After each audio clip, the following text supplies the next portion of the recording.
Tu ouvres la porte à quelque chose et elle arrive. Je le remarque souvent dans la vie, c'est-à-dire que tout d'un coup, en fait, t'es prêt et les choses arrivent sans que tu ailles les chercher plus que ça.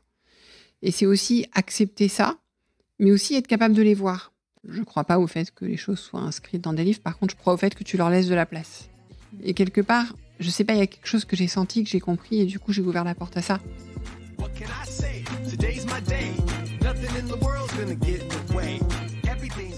Je suis MC, la rebelle en tutu, et tu écoutes Crush, le podcast qui explore la magie des premiers jours des histoires d'amour. Tous les mardis, je fais la rélovution en recevant à mon micro un ou une invitée qui me raconte à cœur ouvert la rencontre qui a un jour bouleversé sa vie. Si tu veux découvrir l'actu et les coulisses du podcast, rendez-vous sur Instagram sur le compte crush_le podcast. Aujourd'hui, je reçois à mon micro Delphine. Delphine a 51 ans et non, ce n'est pas une info indiscrète. Il est temps que nous assumions nos âges sans complexe, d'autant que, tu vas le voir, ce que j'aime dans son histoire, c'est le recul dont Delphine fait preuve sur sa rencontre avec Nicolas il y a 20 ans. Un rendez-vous arrangé qui au premier abord la dérange, mais qui peut-être n'arrive pas pour rien à ce moment-là de sa vie alors qu'elle vient de divorcer. Bienvenue dans ce nouvel épisode de Crush, le bon moment. Et alors Delphine, la petite question rituelle pour démarrer et plonger dans cette interview, est-ce que tu saurais te décrire en 5 hashtags ? Alors, j'ai cherché. Ouais, c'est pas facile comme exercice. Ben non, j'en ai trouvé plus. Ah bah vas-y alors. Alors, la première, c'est Team TD 3554. Alors, Waouh. faut expliquer ce que Ouais. c'est. TD 3554, c'était mon TD en licence d'éco à la Sorbonne. Ouais. Sorbonne où est rentrée ma fille cette année en droit, Allez. que mon mari a fait, mais on ne s'était pas croisés là-bas. Ah. Et un TD hyper important parce que j'étais arrivée à Paris, j'arrivais à Paris, je connaissais personne. Et donc, je me suis dit, en fait, c'est le seul moyen de te faire des amis. Et on est devenu une bande de potes qui se voyons toujours. Donc, toujours, on était place des grands hommes et on se voit toujours bien plus de 10 ans après. Vous étiez dit On a rendez-vous dépassé la dans- chanson de Pat. Ouais, on s'est donné rendez-vous dans 10 ans, dans 20 ans et on a fait 30 ans. Donc, C'est des filles, des garçons, les deux ? de tout. Aussi divers en termes de culture, d'opinion politique, de religion qu'on puisse imaginer. Donc, c'est très chouette. Ouais. Donc, on s'est souvent, jeunes étudiants, ont souvent des conversations un peu animées. Mais voilà, pour moi, ça a été une équipe fondatrice, on va dire. Ok. Ensuite, hashtag Delphine Oliver. Alors ça, c'est parce que j'adore faire à manger, j'adore recevoir des gens, j'adore leur faire à manger. Je mets toujours beaucoup de couleurs, beaucoup de choses dedans. C'est aussi quelque chose qui m'a reliée, tu verras comment, à mon futur mari. Ah, ok. Et Jamie Oliver, c'était à tout début, quand il était tout jeune, c'était une de mes premières inspirations. Génération M, alors ça, c'est aussi un clin d'œil à toi, parce que moi aussi, je suis une fan de M. D'ailleurs, Moi je rêve, Moi, je suis fan de M. je sais pas, Je suis pas fan, je suis groupie. je rêve de l'interviewer pour le podcast parce que pour moi, c'est un leader extraordinaire. J'en ai parlé dans un épisode. Ouais. Et pour moi, c'est un goal sur l'entreprise de demain. Un jour, interviewer M. Alors moi, j'ai fait un selfie avec lui, mais de là à dire que je l'ai vu ou que j'ai discuté avec lui, c'est un bien grand mot, mais j'ai quand même savouré mon selfie. Et je suis allée vers lui et je lui ai dit une phrase tellement débile. Bonjour Mathieu, vraiment, j'adore ce que tu fais. Je te suis depuis tellement longtemps.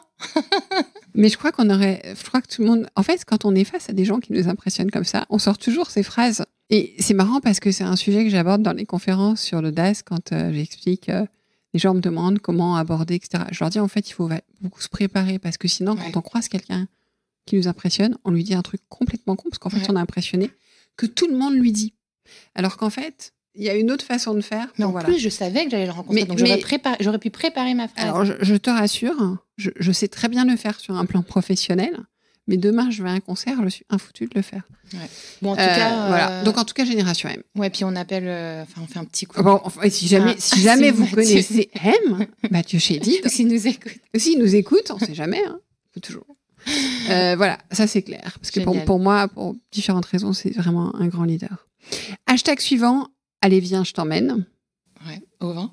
Ah ouais, c'est ah viens, je t'emmène au vent. Bon, je chante très mal, donc je vais pas faire plus.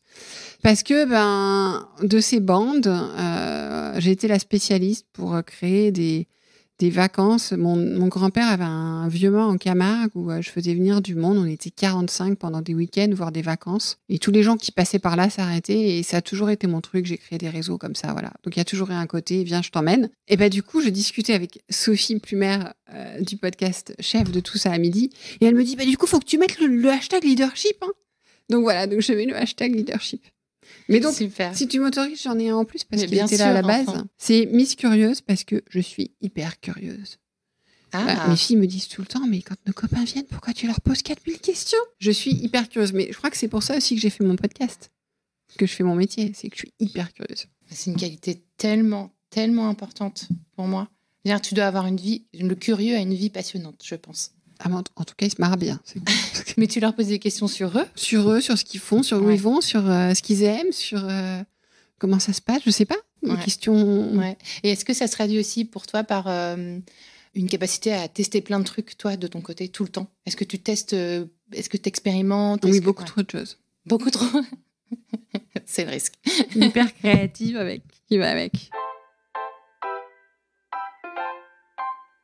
Aujourd'hui, Delphine, tu vas nous raconter l'histoire de ta rencontre avec Nicolas. Et donc, est-ce que tu peux me dire quelle était ta vie avant de rencontrer Nicolas ?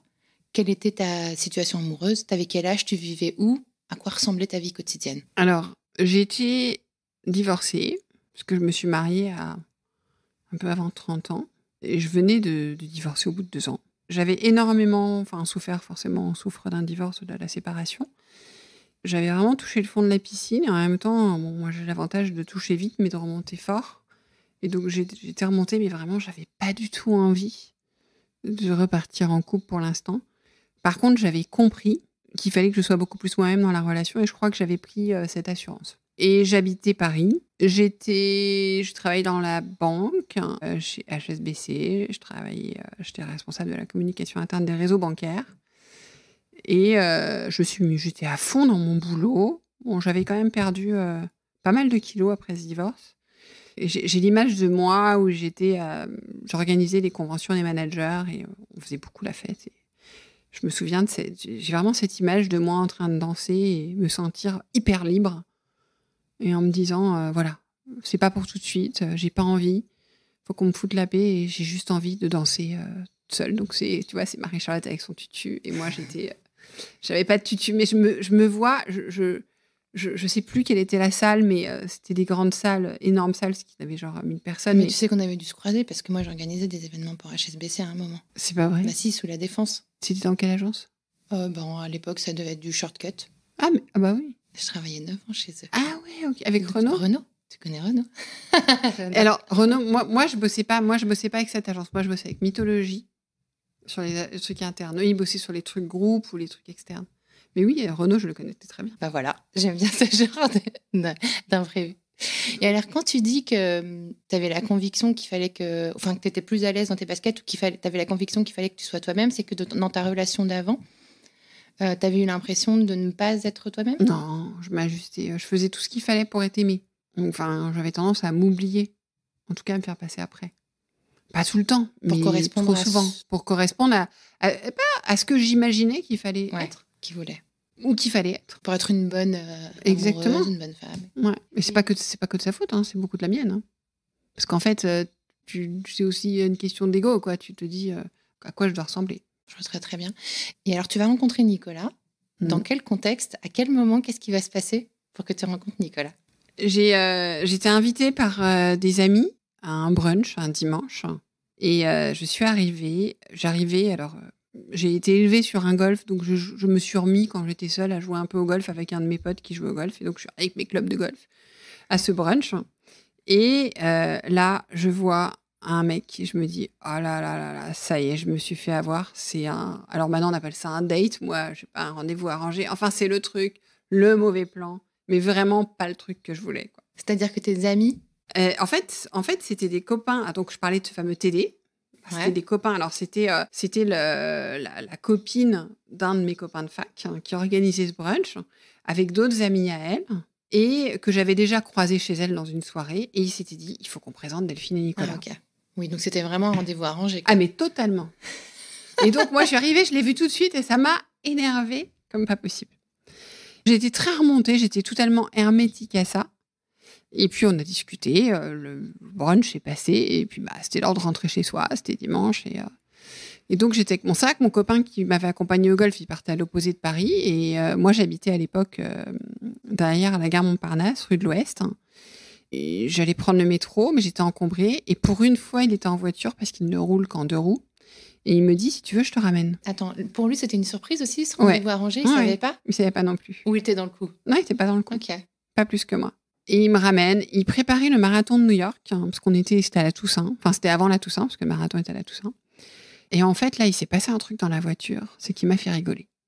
Et ça, moi, quand on me fait rire, le fameux adage est quand même vrai. Je suis comme toi. Et donc, il m'a fait marrer.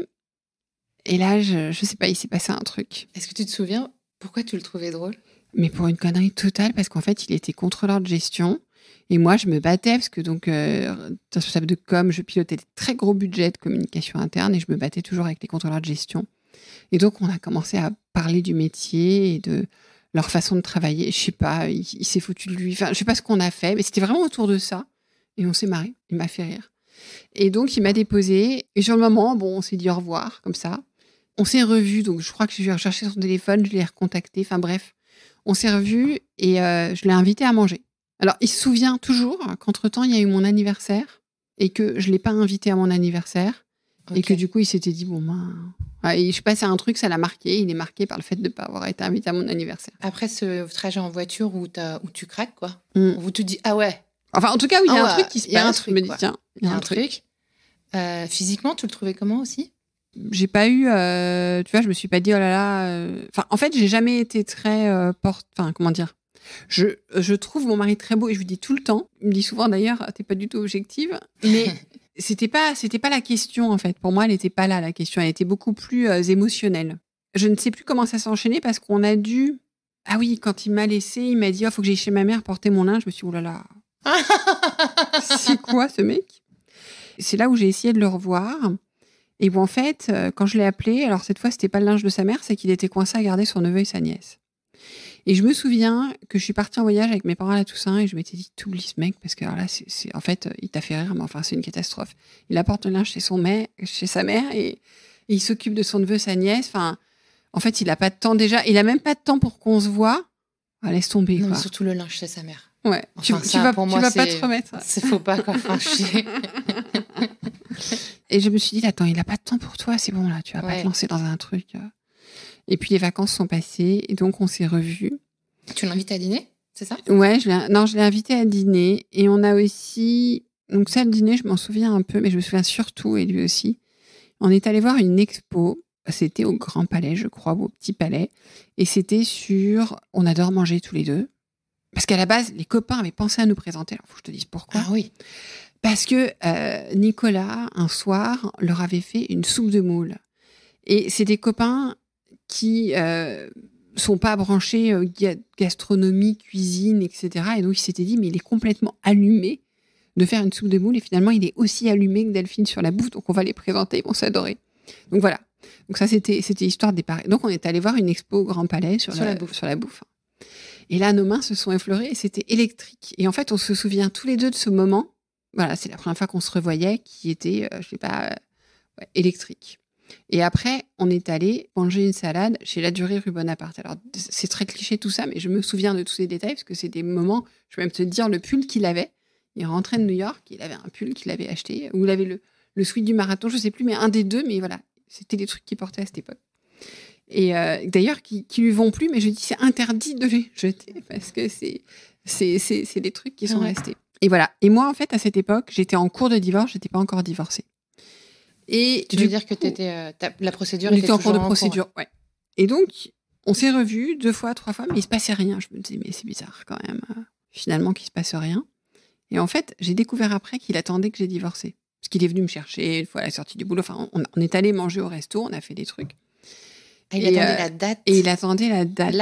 L'acte qui soit fini. Il voulait que je sois divorcée. Waouh. Mais parce que... Mais je sais pas. Bon, c'était pas 6 mois après non plus, puisque j'ai divorcé le 4 décembre. On s'est rencontrés la première fois, c'était avant la Toussaint. Et je me souviens que c'est divorcé le 4 décembre, parce que je me souviens qu'on était la première fois qu'on est sortis ensemble, c'était le 6 décembre. Ok. Voilà, parce que si c'est la date de naissance de la fille d'une de mes meilleures amies, Ok. donc Donc, c'était tu t'en une date souviens. importante dont je me souviens. Enfin, je me souviens en plus de la date, mais en plus elle avait une connotation particulière. Voilà, quand on a discuté, il m'a dit, moi je voulais attendre que tu sois divorcée. On est sortis ensemble et à partir de ce jour-là, je pense Attends, qu'on attends, s'est... attends, attends. On est sortis ensemble. Revenons. Le 4 décembre. Le 6, vous vous voyez? Vous allez dîner? Ouais, donc j'habitais près de Montparnasse. Le 6, on va au café-théâtre à côté de Montparnasse. Et après, on va manger à la maison. On était avant les fêtes, je sais pas, je crois que c'est quelqu'un m'avait offert du foie gras. Et donc, on a ouvert une boîte de foie gras et on a bu du vin. J'ai pas fait, voilà. Et voilà. Et ce c'est parti. soir-là, Et c'est parti. c'était emballé. Il n'y a pas eu de problème pour le premier baiser? Non. Tu sais, il y a toujours ce moment où on est tous les deux mal à l'aise. Là, ce premier baiser, on ne sait pas comment s'y prendre. Non, c'est venu naturellement. Non, on s'est cherché 2 minutes parce que ça faisait un moment qu'on se voyait, qu'on savait quelque part, mais qu'il se passait rien. Et donc on s'est cherché 2 minutes, mais on s'est vite trouvé. Et voilà, ça n'a pas été très très compliqué. Donc après cette soirée-là, en fait, c'est parti, c'est-à-dire que tout part très vite. Ouais. Ça s'emballe. Il m'a donné les clés chez lui très vite, je crois, à un dîner presque juste après. Il était dans quelle situation, lui? Alors lui, il était un contrôleur de gestion à l'époque. Ouais. C'est un fabricant de papier. Voilà, il bossait. Il avait des enfants, non? Non. Alors lui aussi, il avait eu une vie avant, mais il s'était pas marié, il n'avait pas eu d'enfant, rien de particulier. Oh, mais vous étiez jeune, en fait. Il a le même âge que toi? Ouais. On avait 32. C'est jeune. Enfin, c'est généralement la fin des premières histoires. C'est jeune et en même temps, tu as quand même vécu. Enfin, tu vois, exactement. donc en fait, c'est allé vite parce que pour nous, c'était assez évident. Ouais. En fait, c'est l'âge où très vite, tu te poses plus trop de questions, quoi. Et en plus, l'avantage, c'est ce que je te disais au départ, c'est que j'étais enfin moi. Donc ça veut dire que c'était plus facile pour moi de savoir. Je lui ai jamais présenté autre chose que moi. Tu vois, j'ai jamais joué quoi que ce soit. Et donc c'était beaucoup plus simple. J'avais divorcé, donc j'avais intégré cette idée que ça pouvait s'arrêter, mais qu'en même temps, c'était intéressant de le vivre. J'étais disposée. Et ce qu'il faut savoir, qui est important, c'est que quand on a donc commencé à beaucoup, beaucoup discuter, mais même avant, avant qu'on soit ensemble, quand on s'est rencontrés, on s'est rendu compte qu'en fait, on était passé à plein d'endroits avant, en même temps. On avait fréquenté les mêmes endroits, peut-être même les mêmes soirées, les mêmes lieux. Et en fait, on ne se souvenait pas s'être croisés. On avait quand même des amis en commun. Et je lui ai toujours dit, tu sais, peut-être que il y a 1 an ou 2 ans, j'aurais peut-être pas du tout été prête à te voir toi et vice-versa. Parce que, voilà, qu'est-ce qui fait qu'on s'est connecté à ce moment-là? Et c'est pour ça, j'en parle, je dis souvent, j'ai souvent confiance dans le fait que les choses arrivent au bon moment. Parce que parfois, je pourrais me dire, finalement, j'aurais adoré le connaître plus tôt, tu vois. Et en fait, non, parce que je pense que on n'aurait pas la relation qu'on a aujourd'hui si on n'avait pas vécu ce qu'on a vécu avant. Et que quelque part, c'était un cadeau qu'on se connaisse à ce moment-là. Dans notre ouverture à l'autre et en même temps, sans non plus mettre de la pression sur l'autre. Alors, c'est-à-dire qu'on était à la fois, on a été ensemble tout le temps très vite, et à la fois, on n'a jamais été notre bonheur dépend pas de l'autre. Bien sûr qu'il fait mon bonheur, mais j'en suis responsable et vice-versa. Et on n'était pas dans une relation où tout d'un coup, il y en a un qui est dans la dépendance ou des choses comme ça. Donc une relation quand même très équilibrée dès le départ. Oui.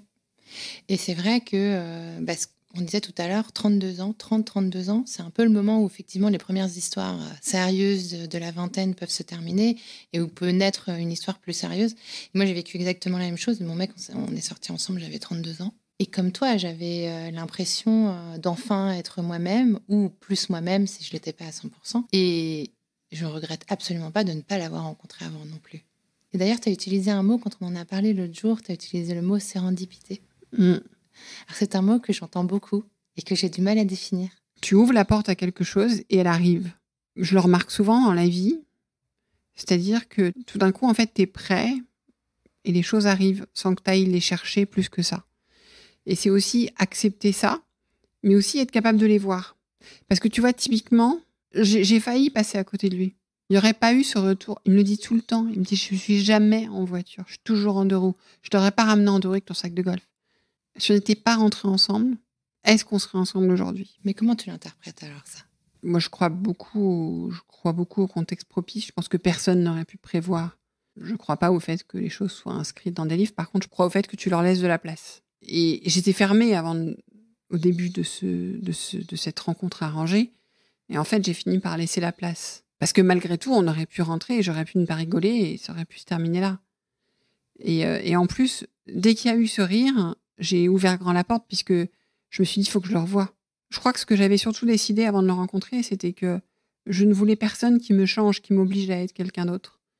Et quelque part, je sais pas, il y a quelque chose que j'ai senti, que j'ai compris, et du coup, j'ai ouvert la porte à ça. Et c'est pour ça que c'est plus que le destin. Enfin, pour moi. Et le fait que vous soyez croisés avant, ou justement pas croisés avant? Mais ça aussi, ça fait partie pour moi de la sérendipité de tout ça. C'est-à-dire de se dire, en fait, on s'est vu quand on était prêt à se voir. Ouais. Mais quand on discutait de ce qu'on faisait, de comment on occupait nos week-ends, d'où on sortait, etc., mais on faisait les mêmes choses. Et tu dis aussi que c'est une âme sœur. Qu'est-ce que tu veux dire par là? Je sais pas trop ce que c'est que l'âme sœur. En tout cas, pour moi, c'est la rencontre. Ouais, c'est l'équilibre. Enfin, parfait. J'aime pas dire parfait parce qu'il y a rien qui est parfait dans la vie, mais ça ressemble à quelque chose de très équilibré en fait, de très. Ça s'appelle peut-être l'âme sœur. Tu penses qu'on en a plusieurs? Mais ouais, c'est ça. Ce que j'allais dire, c'est qu'une âme sœur, pour moi, on en a plusieurs.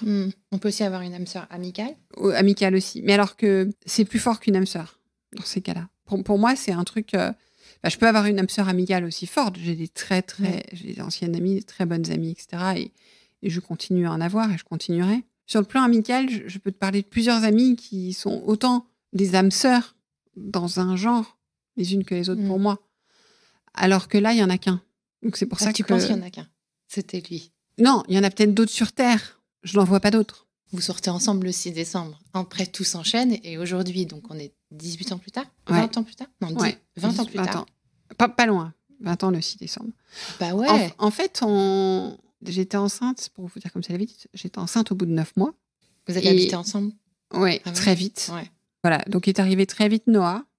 Alors, parfois, je me dis, on n'a pas vécu grand-chose tous les deux. Avant la parentalité. Avant la parentalité, ouais. Et en même temps, aujourd'hui, je suis hyper heureuse. Enfin, je veux dire, j'ai 51 ans. Et je suis contente que mes filles aient déjà 16 et 18 ans. Le paradoxe, c'est que c'est vrai que, alors que pour beaucoup de couples, il y a la peur du nid vide. Pour moi, je me dis, on va commencer un nouveau chapitre de notre histoire. Ce chapitre qu'on n'a presque pas vécu. Et j'en suis ravie parce qu'on vit un chapitre avec les enfants extraordinaire qui nous a aussi beaucoup appris, renforcé. Et les enfants, il n'y a pas de plus belle personne pour nous faire grandir au sens noble du terme. Mais voilà, ça va être un nouveau chapitre. Et on commence à le vivre parce que, tu vois, il va y avoir des vacances scolaires prochainement. Il y en a une qui a envie d'aller à gauche et une qui a envie d'aller à droite. Et on se dit, Cet été, vous étiez ensemble? Alors, cet été, on était tous ensemble. Tu crois que c'était les dernières? Non, parce que, pas pour la deuxième, elle aura 17 ans. Je pense qu'elle est encore avec nous encore 1 an ou 2. Mais celle de 18, on lui a dit, tu n'es avec nous que si tu en as très envie, il n'y a plus d'obligation. C'est cool de lui dire ça, j'adore. Ouais, mais pour moi, elle, j'aurais bien aimé qu'on me le dise. Ouais, mais pour elle, c'est vertigineux aussi. Parce que du coup, elle se trouve devant un choix cornélien qui est de dire, est-ce que je vais avec mes parents ou pas? Et là, pour la Toussaint, la plus petite nous a demandé à partir avec des amis, ou dans un cadre hyper checké, parce qu'elles sont encore mineures et jeunes quand même. Et en fait, je dis à mon mari, du coup, on va faire un truc tous les deux. Parce que l'aînée, elle veut partir avec ça y est, étudiante, elle va faire sa life. Donc je dis, on va faire quelques jours tous les deux. Et en fait, vous êtes content. Mais oui, parce qu'en fait, c'est. Moi, perso, en ce moment, j'en rêve, donc. Mais voilà. Non, mais alors, je peux dire qu'on en est arrivé longtemps. Non, mais maintenant, alors, nous, là où on est dans une phase différente, c'est que si tu veux, tous les week-ends, on est tout seul. Enfin, je veux dire, on dîne, on est là le week-end parce qu'on veut dîner, déjeuner avec elle. Mais quand elle dîne là, à partir de 21h, il faut manger tôt en plus parce qu'il faut qu'elle parte. Parfois, d'ailleurs, on les fait manger avant parce que nous, on n'a pas envie de manger à 7h. Mais de toute façon, elles sortent. Donc, de toute façon, nos soirées, on les a. Donc, ce que tu vis là, on l'a vécu. J'en rêvais à l'époque et maintenant, on est dedans. Mais l'étape d'après, c'est la question des vacances. Mais vraiment, ce qui est important, c'est que je discute avec beaucoup d'amis de mon âge. Certaines ont peur du nid vide. Et moi, j'ai vraiment l'impression qu'on va écrire un nouveau chapitre. Alors après, ça pose des questions, des challenges, parce que du coup, on commence à se projeter aussi pour des questions matérielles, de boulot et tout. On se dit, on ne se projette pas à la retraite au sens où mon mari et moi... On adore bosser, donc c'est pas une question de s'arrêter de bosser, mais c'est plus une question de lieu de vie, de façon de vivre. Et en fait, on voit bien que ça va être une nouvelle chose à construire, mais qui n'est pas liée à l'absence d'enfants, qui est liée au fait que jusqu'à maintenant, on n'a pas trop eu de choix, en fait. On vit tes rythmes, ils sont calés par les... Enfin, depuis quasiment le début de notre relation, nos rythmes sont calés par nos enfants. Nos lieux de vie sont calés par nos enfants. Enfin, je veux dire, tu peux faire ce que tu veux, mais enfin, tes enfants, ils sont là le week-end, ils sont là la semaine, il faut bien que tu sois là. Et donc, tout d'un coup, on rentre dans des conversations. Je dis, alors, il sait très bien que moi, je pourrais vivre dans une cabane sur la rivière avec un champ de fleurs et un champ de légumes, que lui, il lui faut un peu plus quand même autour. Voilà, donc on a ces conversations, donc c'est hyper intéressant. Et en même temps, on s'est toujours projeté, vieillissant ensemble, et ça nous fait envie. Voilà, donc on rentre dans une autre réflexion, mais qui est super positive, en fait, qui est pleine de projets, qui est pleine de choses sympas. C'est vrai qu'il y a des périodes de rupture dans le couple, et ça en fait partie, le départ des enfants. Parce que beaucoup sont restés du fait des enfants. Mais en fait, pour moi, c'est plutôt un truc avec des grands projets qui s'ouvrent, en fait. J'ai pas envie de... L'idée, c'est d'être toujours là pour elle, mais j'ai pas envie d'être là, de m'imposer à elle, au contraire. Et nous, finalement, on a des choses à vivre pour nous. Ça me fait dire deux choses. La façon dont tu vis les choses, toi, c'est qu'il faut profiter des années qu'on a avec les enfants petits. C'est court à l'échelle d'une vie. Et donc, en fait, il faut vraiment en profiter tout en sachant que, bah oui, quand ils auront 18 ans, on va retrouver notre temps pour nous-mêmes et pour notre couple. Exactement. Et c'est dur quand on est dedans, souvent, c'est dur quand on est dans le dur, quoi. Ouais, c'est dur parce qu'en plus, le couple passe souvent en dernier. Ce qui est important, enfin, tu l'as vécu cet été, c'est bien quand les enfants partent chez les grands-parents, quand ils partent. Je crois que le plus important, c'est de se ménager des gens comme ça. Alors, nous, on n'a pas eu des collections, mais on a largement eu ce qu'il fallait. Et nous, le paradoxe, c'est que depuis 2-3 ans, elles ne veulent plus aller chez les grands-parents en vacances. Donc, nous, on se retrouve plutôt cet été. Elles sont parties tout l'été, mais on a été 12 heures tout seul. Donc, on s'est dit, on a complètement foiré le truc, là. Parce que nous, paradoxalement, à part le vendredi soir, le samedi soir, on n'a plus de moments tout seul, à deux. Donc, on est aussi content de retrouver ça. Parce que quand elles sont parties, elles étaient en asynchrone. Et du coup, forcément, on avait toujours une des filles.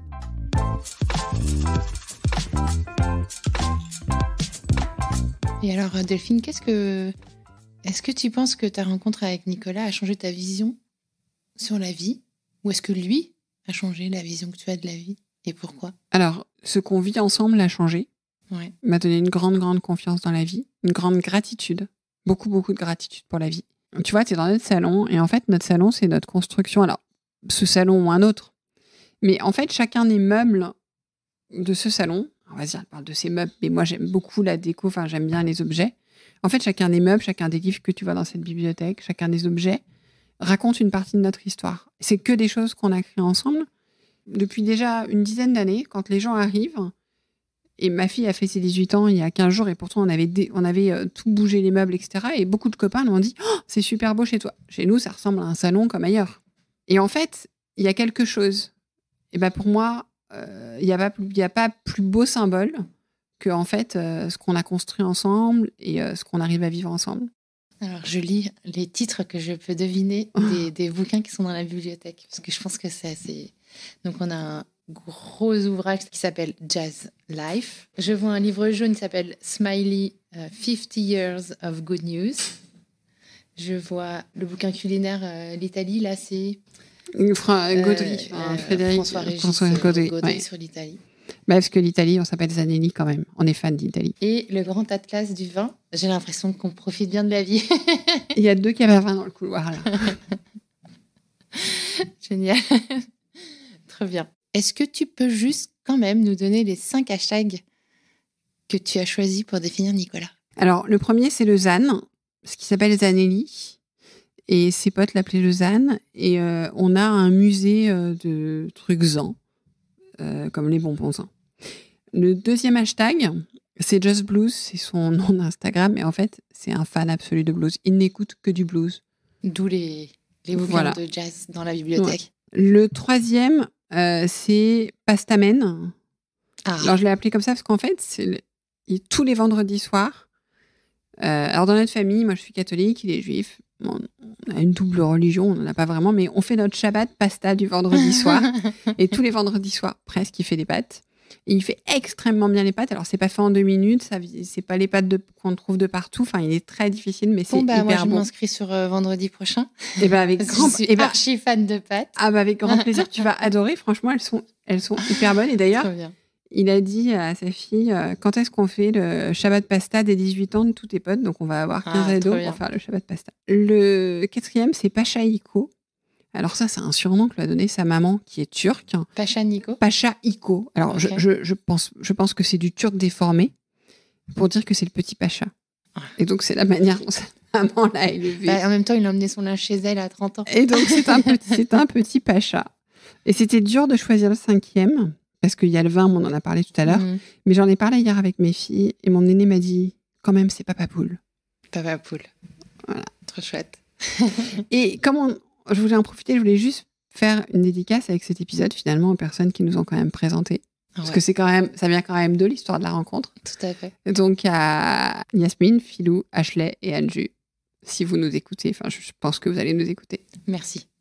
Merci à eux. Parce que le grand sourire que j'ai en face de moi, c'est pas que grâce à vous, mais c'est vous qui l'avez arrangé ce brunch.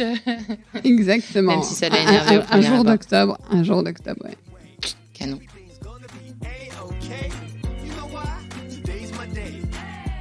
Merci d'avoir écouté cet épisode. Je compte sur toi pour aller mettre 5 étoiles et un commentaire sur ta plateforme d'écoute favorite, notamment Apple Podcast. Ça prend littéralement 30 secondes et c'est crucial pour soutenir mon travail complètement indépendant. Si tu veux venir à mon micro, tu peux m'écrire sur crush.lepodcast@gmail.com et si tu veux me soutenir financièrement, clique sur le lien Patreon dans le descriptif de cet épisode. 1000 merci pour ton écoute et à la semaine prochaine pour un nouveau Crush.